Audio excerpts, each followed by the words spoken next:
Hi, welcome back. Mick once again, talking all things paperback books, American and UK, and giving you an insight into my collection, modest collection, but still it's important and that I go through these books. And if you're really into paperbacks like I am, hopefully you'll learn something or maybe inspire you to start collecting yourself, which is the whole point of it.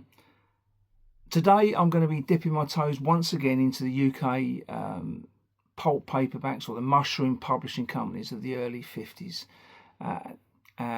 They sprung up and then they went. Different names, the same owners, same printing places in and around London or into France. But as soon as the magistrate courts or the solicitors or the actual courts themselves caught up with these companies, they had to start again with a different name.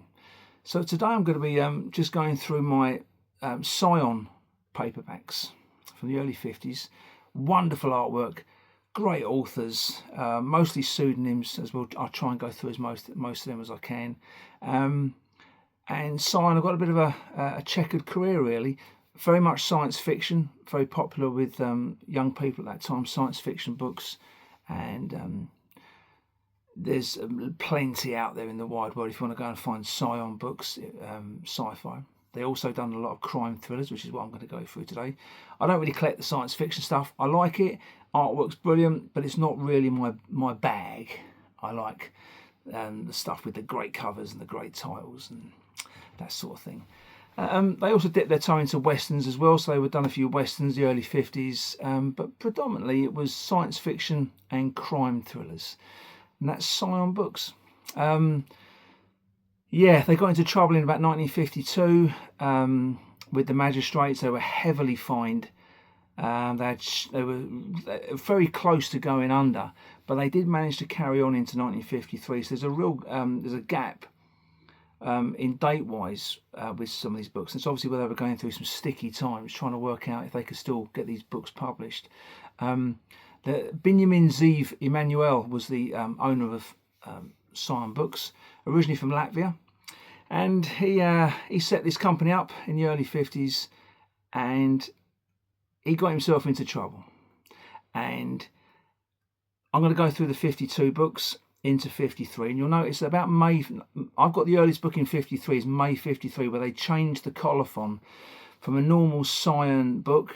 Then they started to introduce like a detective's badge at the bottom from about May 53.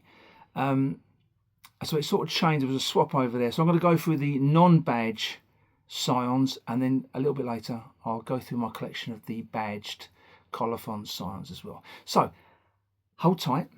We're on to Scion books from the early 50s from the UK.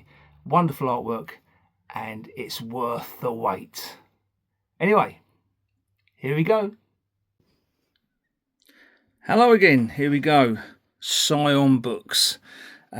Great collection of books, great artwork, great authors, and we're going to go through some of the history and the turbulence that went with that for Scion. Just to show you straight off the bat, She Was No Lady on the right by Al Bocker. You can see there it's just got the price on the front, the artist and the author itself. And then you've got the second type of the Scions that were bought out in from May 1953 with that detective's badge or the policeman's badge, Scion American thriller. So we're just going to concentrate on the ones without the badge. So we're going to come back to Duke Linton. We'll hold everything in a little while, but I just wanted to show you the difference between the earlier Scions and the ones into mid 1953. Okay, let's get rid of that as well. So let's start off. The earliest one I've got from Scion, 1950, Al Bocker, who's actually, the actual author is Bevis Winter, or Bevis Winter. I don't know how you say that, but I'll say Bevis, but I'm probably wrong. And this was She Was No Lady.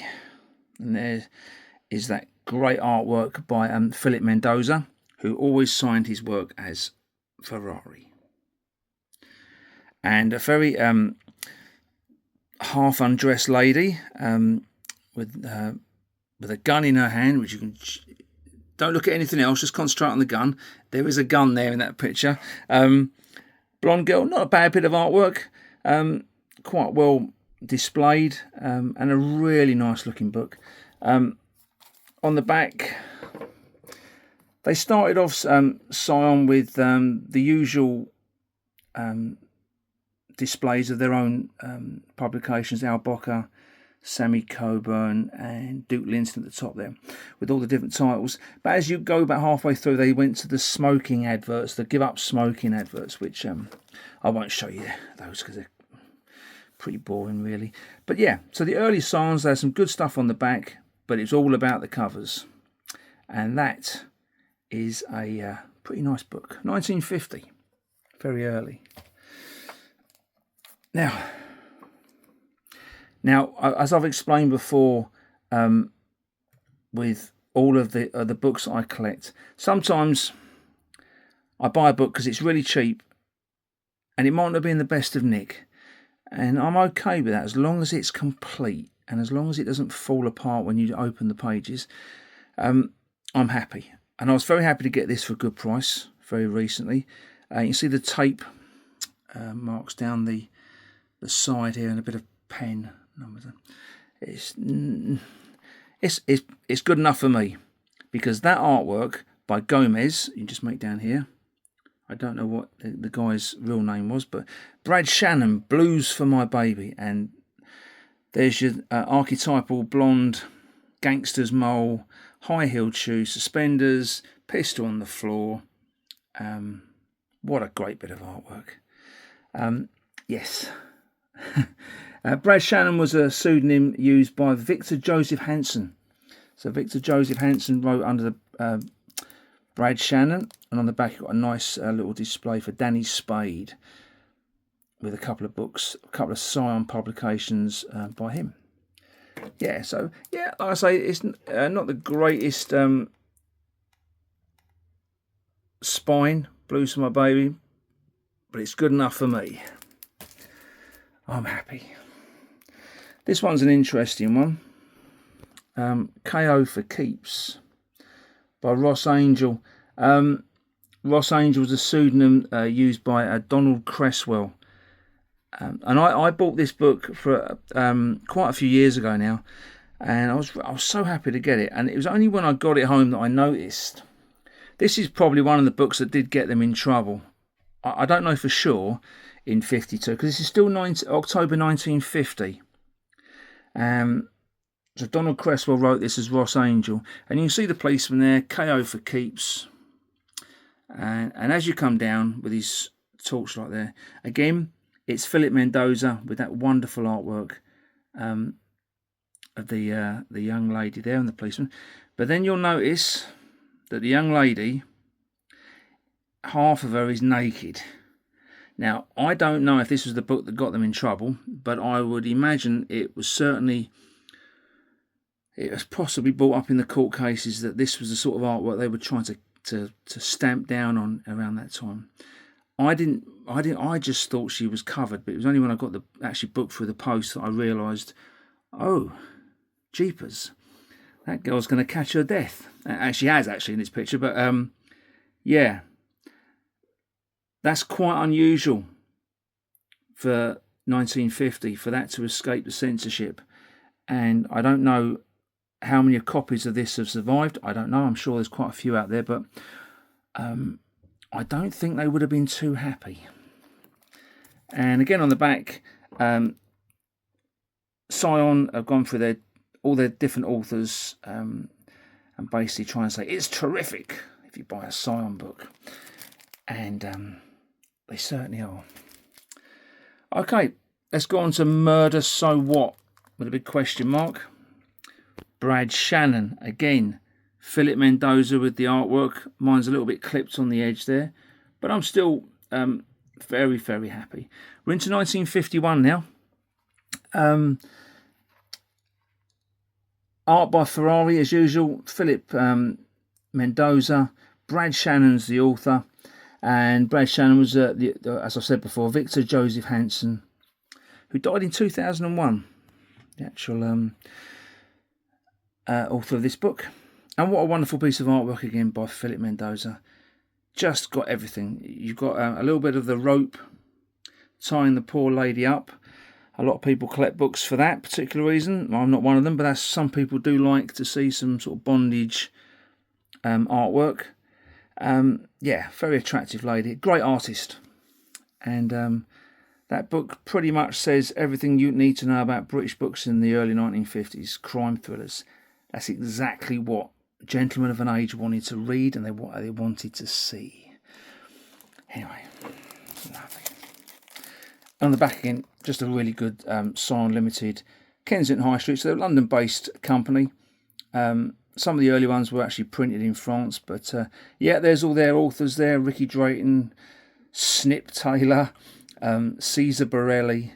You can't make these names up really. Johnny Sello, Ross Angel. They're all there. All the stars are there. Wonderful.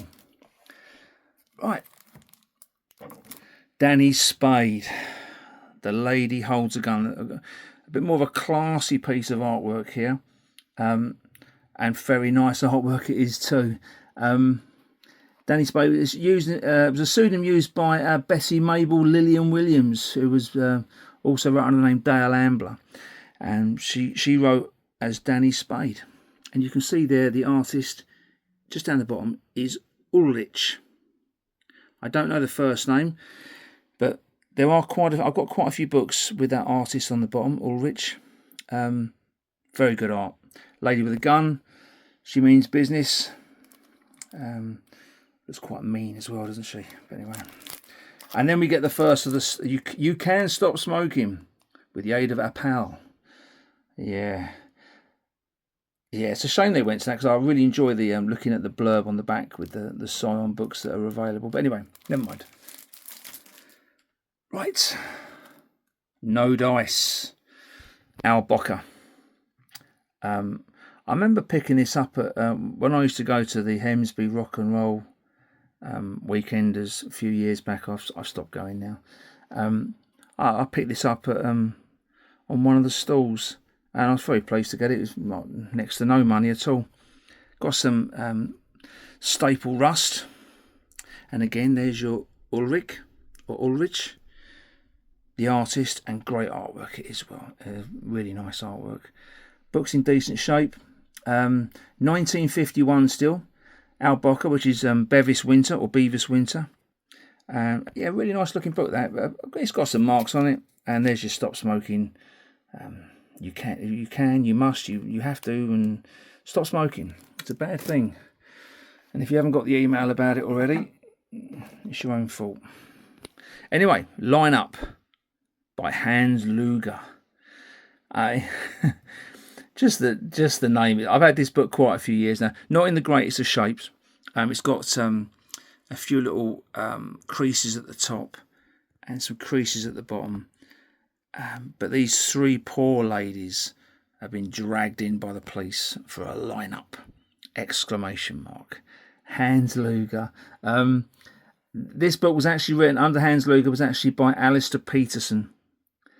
I've done my own detective work, and that's the name that I'm pretty sure was the writer of this particular Hans Luger, or this particular house name of Hans Luger.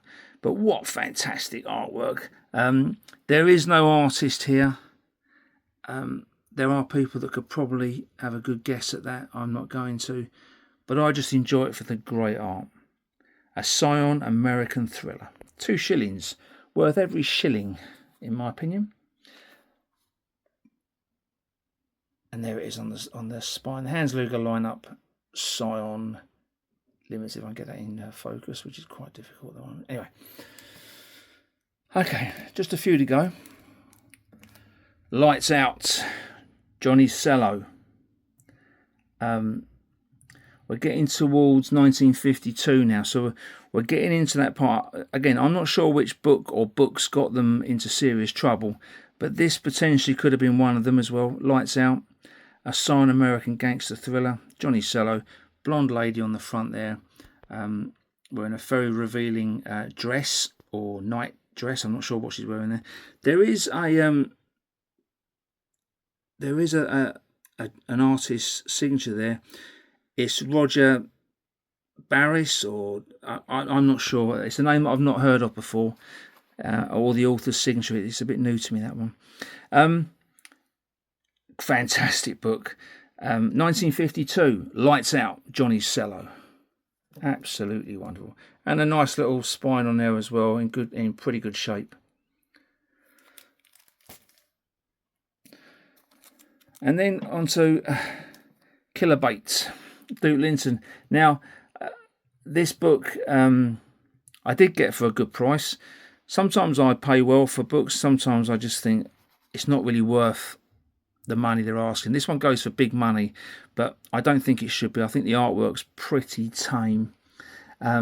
It's by Roger Davis, but it doesn't do a lot for me. It's a bit of an awkward piece of art. I think it's a bit rushed as well, but some people would like it.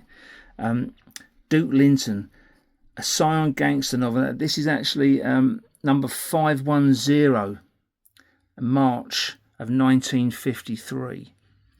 So we're getting to that point now where they're deciding whether to go for, after their court case in the late 52, I think they had to tone things down slightly. Again, American thriller by Scion, Killer Bait, Duke Linton, and not a bad spine either. That's pretty good. If I can get it into focus, I'm a bit of trouble with the focus today, but never mind. Yeah, nice looking book. This one I literally got given this particular book. There's a good reason why. You can see just down the bottom right hand corner, there's a whacking great slice taken out of it, but I got it for a couple of quid, and I wasn't going to turn it down. It's now with me, and hopefully I can protect it and it'll be okay. So this is early 1953 again. Nick Pirelli was a pseudonym by Thomas Hector Martin. That's who's been attributed with this particular novel, A Dame Doll's Death. Nick Pirelli. Cover art is by I think it's R. Cool. There's I'm not entirely sure who that could be, but there it is down the bottom there. Nice piece of art. American thriller, Nick Pirelli.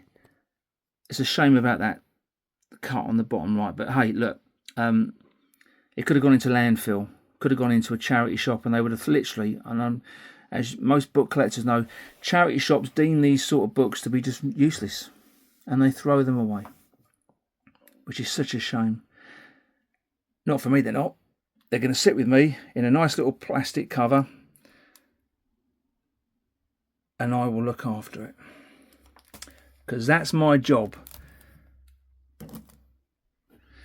With great power comes great responsibility, ladies and gentlemen, and it's the only superpower I've got, but I'm here to look after books and cherish them. Anyway, Ricky Drayton now, Hell's Bells, with a very, very attractive redhead lady smoking a cigarette. Remember, smoking is bad. It's got a number of this one. It's 42899, Ricky Drayton, 1953. So again, it's quite an early one. You have got the sticker on there, the 35-cent sticker over the top of the British price tag.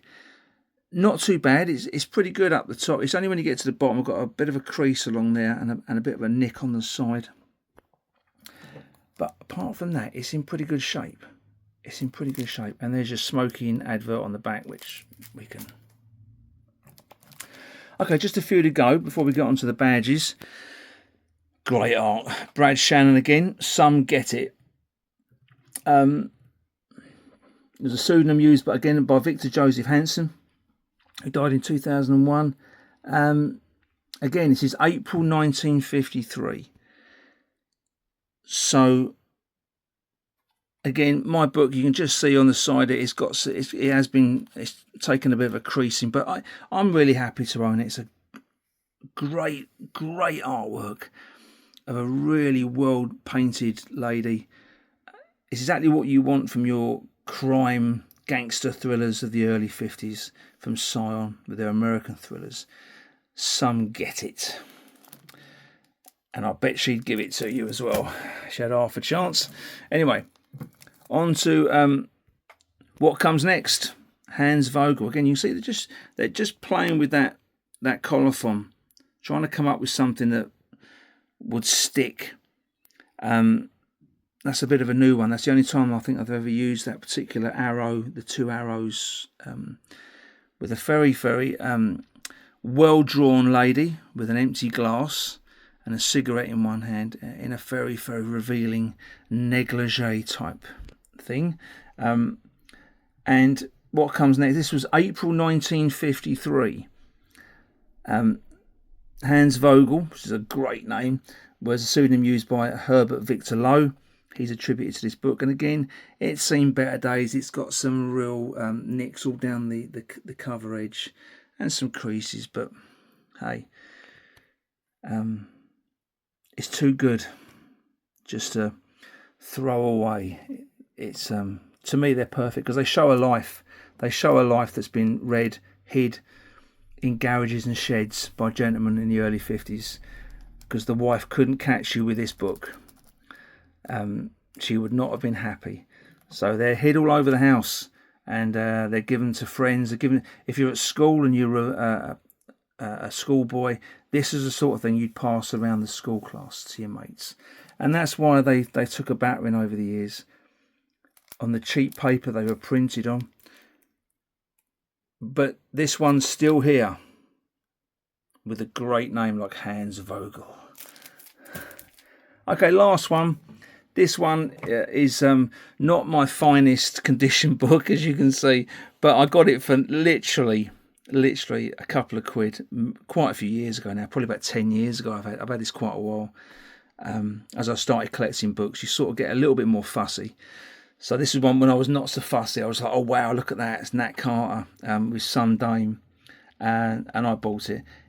I've seen another couple of copies of this actually. You can get this in decent shape, but they are very expensive. And this is Scion American Thriller. Again, we're 1953. 41999 is the number inside. Fantastic artwork. I don't believe it's signed. And if it is signed, it's under a crease somewhere. But there you go. Scion, Some Dame, 2 exclamation marks. And she deserves 2 exclamation marks because she's a bit of a hottie. And been perfectly drawn by someone. Anyway, let's go on to the Detective Badge series of Scion, and we'll do some more great art and some great authors. Welcome back, everybody. Continuing to talk about Scion books, and this time we're moving on to the badges, the detective badges that the colophon turned into. So this first copy here, The Lady is a Tramp, is from May 1953. So April there was none of the detective badges, and in May there was. So somewhere around this point they've gone for this new colophon, and this one's by Hyman Zor. Printed by Dragon Press in Luton in Bedford, so just down the road from where I am now, and a fantastic piece of artwork. I'm sure you'll all agree that is top notch and worth every shilling and sixpence that you bought at the time. That got you a lot of quality. Again, on the back we're still talking about Stopping Smoking by a pal, whoever they were. I don't know if it worked or not, but anyway. And again, The Lady's a Tramp, Hyman Zor, Scion Limited. That's the first that I think might be the first one with the badges of May 1953. A bit of a rough copy, this one here. Harvest for Harpies by Hans Luger, which is what a great name, Hans Luger. That was a pseudonym used by Alison Peterson. Again, a really nice book. A young lady there counting up loads of it, look like American dollars. There's your Scion American Thriller Detective Badge colophon. November 1953, so we're getting towards 1954 now. The lurid pattern of a city's nightlife revealed in this 3D treatment by Hans Luger. Yeah, not a great looking copy. It's seen a life, and the spine is completely gone, but it's intact, and I'm very happy. Someone's got to look after these books, and this year it's me. Who knows? On to Casparelli. Again, what a great name. Casparelli, I Will Kill. Again, you've got Philip Mendoza with that wonderful artwork, and you've got that intimidating shadow just coming in there on the young lady on the ground. Philip Mendoza signed everything as Ferrari. A vicious and brutal drama of the city's concrete jungles. Casparelli. This was a pseudonym used by Frank Dubrez Fawcett, who I've mentioned before. But really, it's the artwork, ladies and gentlemen. If I could give it a round of applause, I would. But I'm holding a phone and it's quite tricky to do. That's why I'll tap my knee, because that is top notch. Yeah, there's the badge down the bottom. So everything from sort of 1953 onwards had that badge, and that's Casparelli. And the spine, again, looks like it's seen a few hands over its time.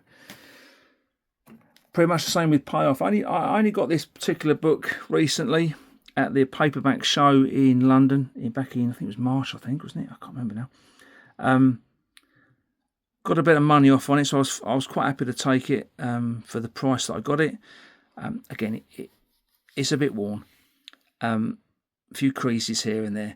But where are you going to find a young lady, very, very dressed very sexily, sitting on a coffin? This is what you pay your admission fee for. And again, there's your Scion colophon there with your detective badge.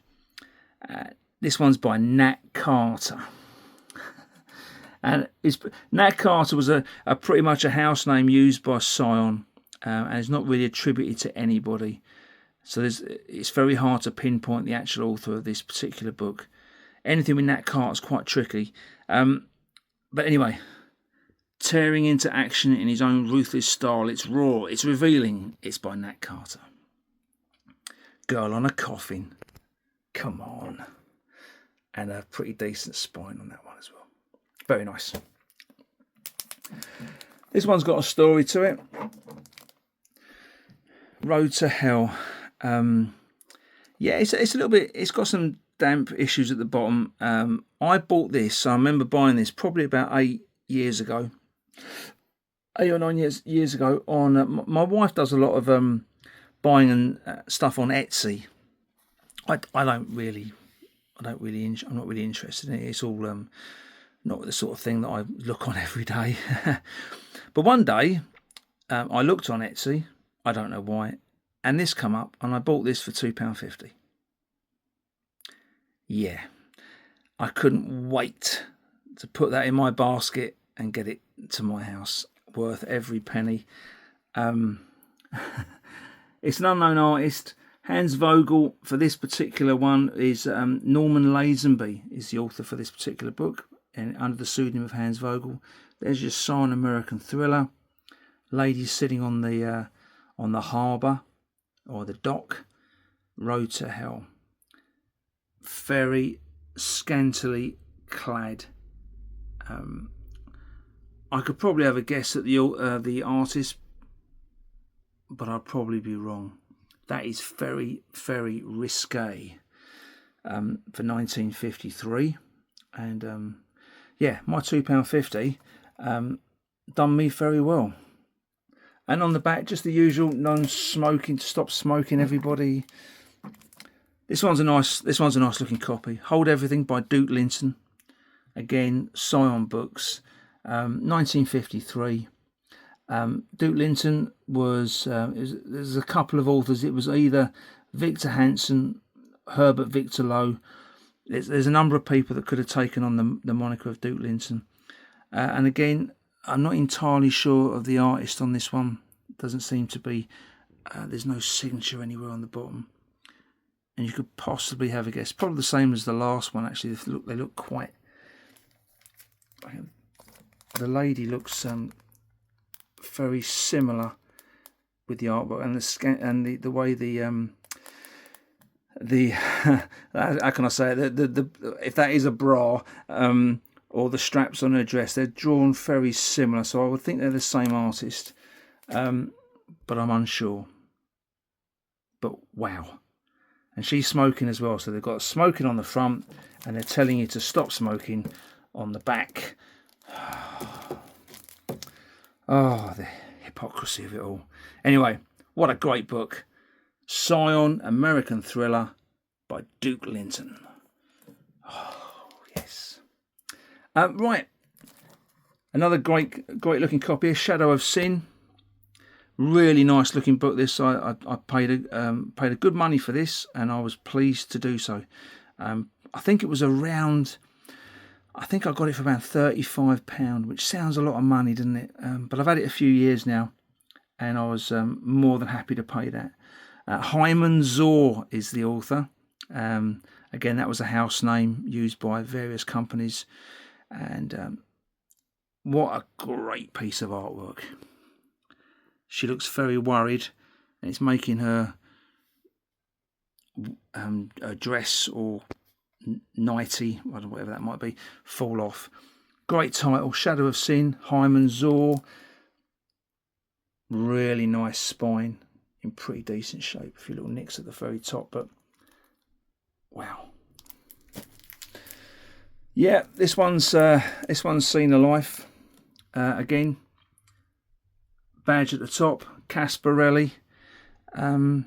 You can tell by the artwork now. Yeah, that's if that was on a newsstand back in the day, or your book store, or in a bookshop, or wherever you were buying your particular paperbacks from in the 1950s.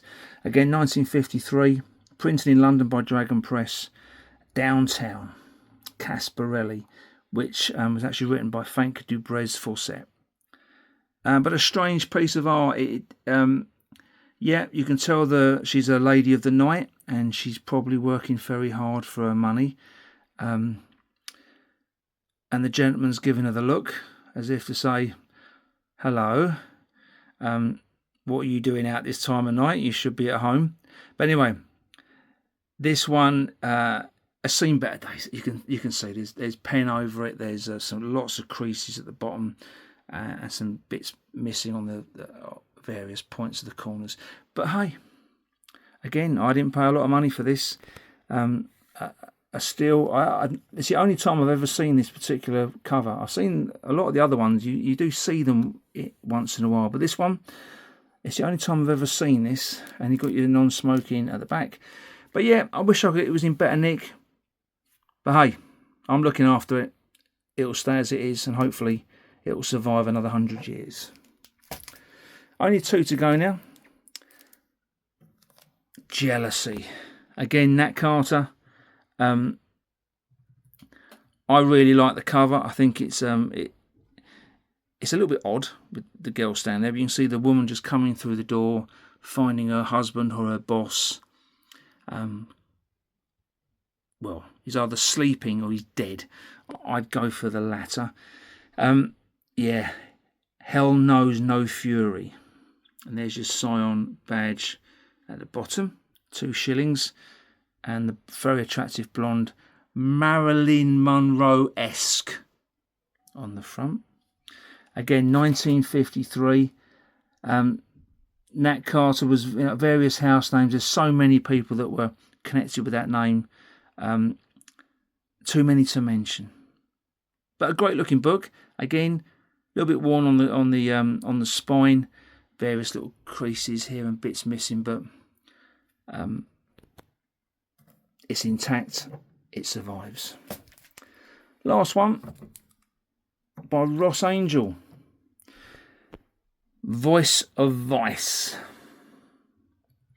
It's a little bit of a strange piece of art. The detective gentleman there, the black guy there, obviously we're in Harlem. You can tell that by just covering his hat there of the L.